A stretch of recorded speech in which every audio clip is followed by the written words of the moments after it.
relationship တစ်ခုမှာမပြောသင့်တဲ့အရာနှစ်ခုမပေါက်ပြန်ရင်ပြီးရောမလားနောက်ခွက်မှာမဟုတ်တာဘာတစ်ခုမှမလုပ်ရင်ပြီးရောမလားဆိုတာပဲအဲ့လိုမျိုးအပြောတွေကအတော်ခံရဖို့တိတ်ကောင်းတယ်ငါကတော့မင်းဘောမဖောက်ပြဘူးမင်းနောက်ခွက်မှာငါမဟုတ်တာဘာတစ်ခုမှမလုပ်ဘူး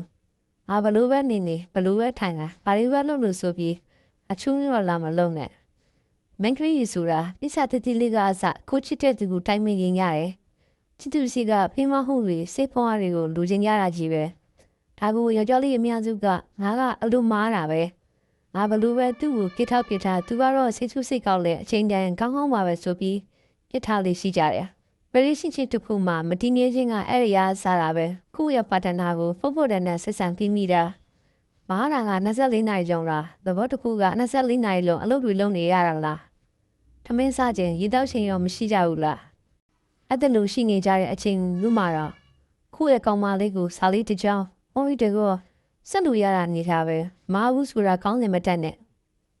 ယူဆိုင်ခံရင်တော့ချစ်သူထားကြတာလေဂျင်နာနွေးထွေးမှုလူချင်းတို့ချစ်သူထားကြတာလေ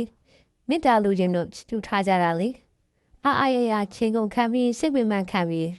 ချစ်သူထားတာမှမဟုတ်တာအဲ့လိုမေတ္တာတွေချင်နာမှုတွေကိုယူဆိုင်မှုတွေကိုမပြေးနိုင်ရင်မင်္ဂလိတယောက်ကိုလက်မတွဲနဲ့ခုဝလာတယောက်ထဲနေပေါ့တမ်းမှုရှိတာတို့ချင်းကိုကတမ်းမှုထားတတ်ဖို့လိုအပ်တယ်ဆုံးရှုံးပြီးမှနှာခါပြန်ပြီးမရနိုင်တဲ့အရာတွေဆိုတာမင်္ဂလိတယောက်ရဲ့ချစ်ချင်းမေတ္တာအားထိတ်ဆုံးပဲ